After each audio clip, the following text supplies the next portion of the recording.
차용증을 소명이 나왔을 때 뒤늦게 작성하시는 분들이 계십니다. 국세청 입장에서는 조금 의심스러울 수밖에 없겠죠. 상환 내역도 없고 이자 지급 내역도 없다면 증여로 추정받아 증여세가 나올 수 있습니다.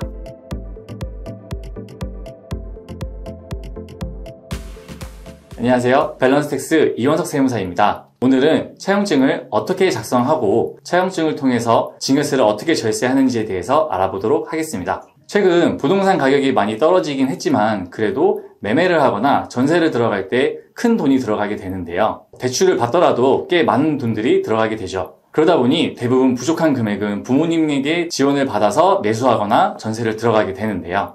이때 지원을 받을 수 있는 방법이 두 가지가 있습니다. 부모님께 증여를 받거나 아니면은 차용증을 작성해서 돈을 빌리는 방법인데요. 두 가지 방법에 대해서 오늘 설명드리도록 하겠습니다. 자, 부동산을 매매하는 사례를 통해서 알아보도록 할 건데요. 자녀가 5억짜리 집을 매수하려고 합니다. 자금은 본인이 모아놓은 돈 1억, 그리고 대출받은 돈 2억, 나머지 금액인 2억 원을 부모님께 지원받으려고 합니다.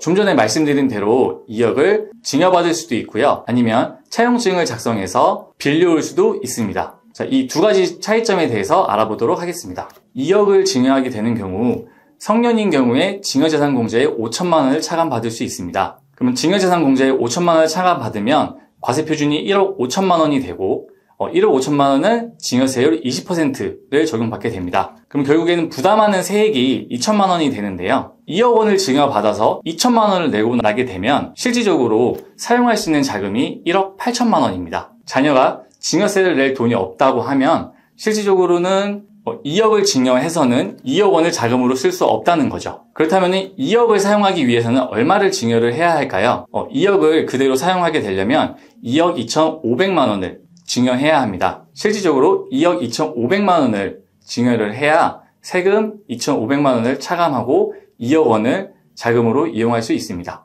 자, 2억 원을 차용할 때는 어떻게 될까요? 차용증을 사용하게 되는 경우에는 추가로 부담해야 되는 증여세가 없습니다. 증여세가 없으니 빌린 돈 2억 원을 그대로 자금으로 사용할 수 있게 됩니다. 다만 빌린 돈이기 때문에 그거에 대한 대가인 이자를 지급해야 하고 빌린 자금, 원금을 그대로 상환해야 된다는 특징이 있습니다. 이자를 지급하고 원금을 상환해야 된다는 단점이 있기는 한데요. 당장 큰 금액인 증여세를 아낄 수 있다는 점이 차용증을 작성하는 큰 장점입니다.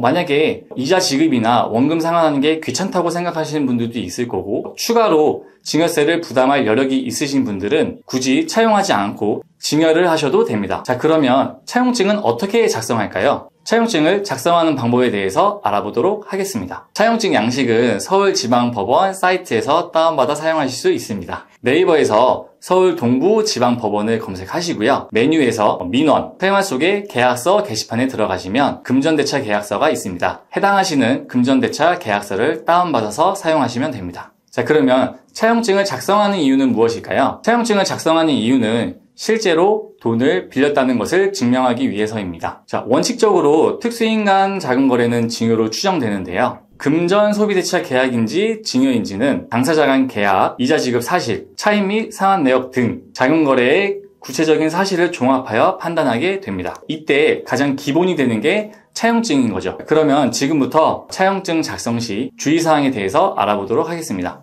첫 번째는 차용증 작성 시기인데요. 차용증을 미리 작성해 놓으셔야 합니다. 가장 기본적인 자료가 차용증이라고 말씀드렸는데요. 이런 차용증을 나중에 소명이 나왔을 때 그때 뒤늦게 작성하시는 분들이 계십니다. 자, 국세청 입장에서는 조금 의심스러울 수밖에 없겠죠. 처음부터 작성했다는 사실을 증명을 해야 객관적인 증빙으로 인정받으실 수 있습니다. 과거에 미리 작성했다는 사실을 증명하기 위한 방법은 다음과 같습니다. 첫 번째는 공증을 받는 거고요. 두 번째는 등기소에서 확정일자를 받는 방법, 그리고 세 번째는 우체국에서 내용증명을 보내는 방법입니다. 마지막으로 이메일을 보내는 방법도 있습니다. 공증의 경우 수수료가 다른 방법보다 조금 비쌉니다. 그렇기 때문에 꼭 공증을 받으실 필요는 없으시고요. 확정일자나 내용증명을 통해서 증빙하는 게 가장 좋습니다. 이메일의 경우에는 수수료가 안 되기 때문에 확정일자나 내용증명을 하시면서 추가로 해놓으시면 좋을 것 같습니다. 참고로 이메일에는 차용증을 스캔해서 PDF 파일을 보내시거나 아니면 차용증을 사진 찍어서 사진 파일을 첨부해서 보내시면 됩니다. 두 번째 주의하실 사항은 원금을 상환하셔야 되고 이자를 지급해야 된다는 점입니다. 차용증을 작성했다고 안심하시면 안 됩니다. 차용증을 써서 자금을 받았다는 것은 온전히 본인 것이 아니기 때문에 무조건 상환을 하셔야 합니다. 그리고 돈을 빌리는 대가로 이자도 지급하셔야 합니다. 국세청에서는 의심되는 채무에 대해서 전산에 입력해놓고 2년에서 3년마다 조사를 하게 되는데요. 이때 차용증도 확인하게 되지만 차용증의 내용대로 이자 지급이 됐는지, 원금은 상환됐는지 종합적으로 확인을 하게 됩니다.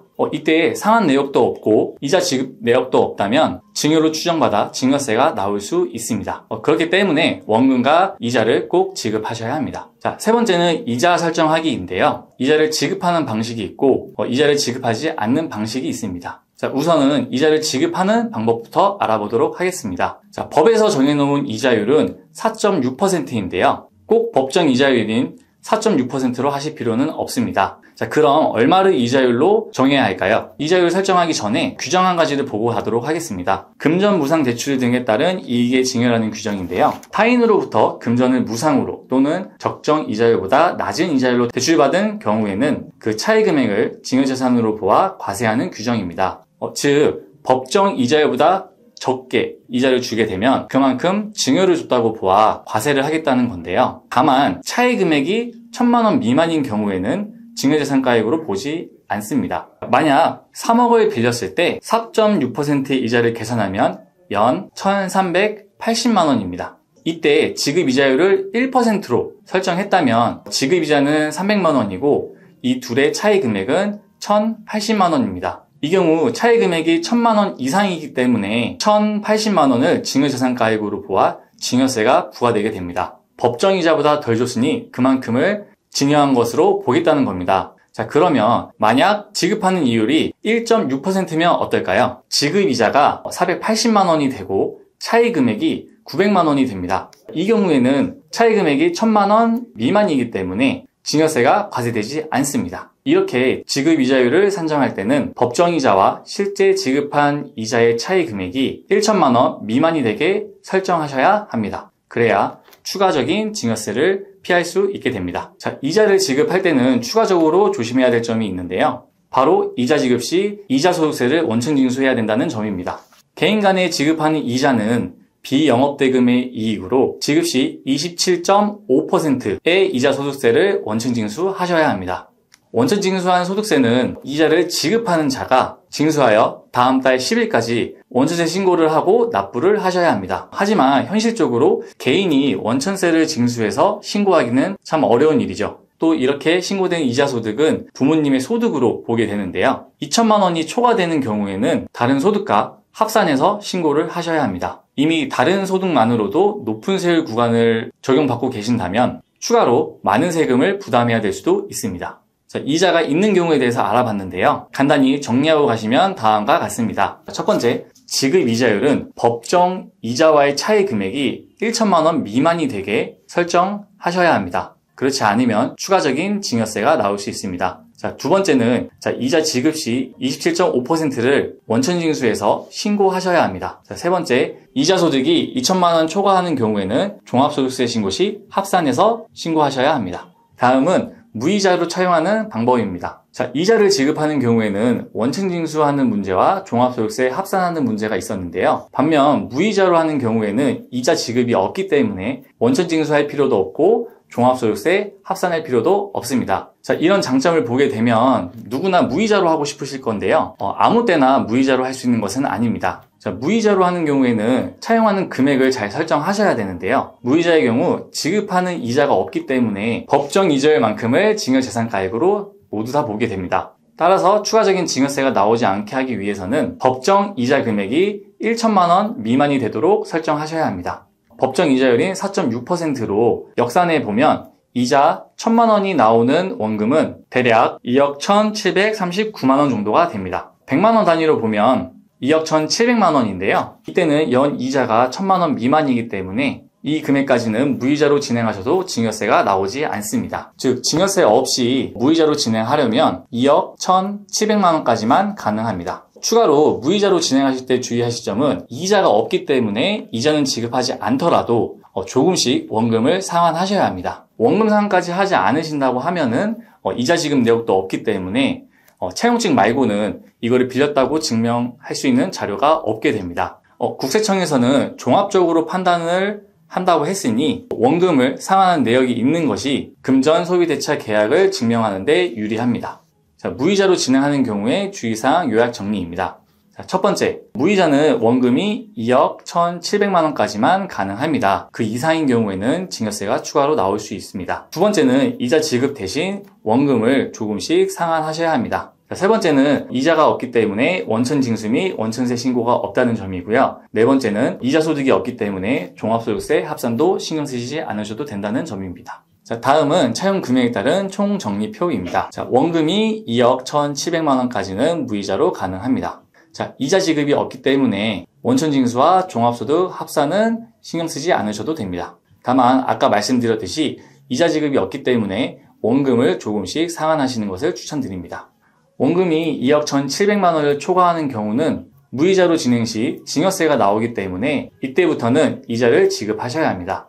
지급하시는 이자율을 산정하실 때는 법정이자와 지급이자의 차이 금액이 1,000만 원 미만이 되게 설정하시면 됩니다. 이자를 지급하실 때는 원칙적으로 원천 징수를 하셔야 되고 원천세 신고도 하셔야 합니다. 다만 6억 5천만 원까지는 지급하는 이자가 2천만 원 미만이기 때문에 종합소득세 합산은 고려하지 않으셔도 됩니다. 자, 마지막으로 6억 5천만 원을 초과하는 경우에는 지급하는 이자가 2천만 원을 초과하게 됩니다. 이때는 종합소득세 합산까지도 고려하셔야 합니다.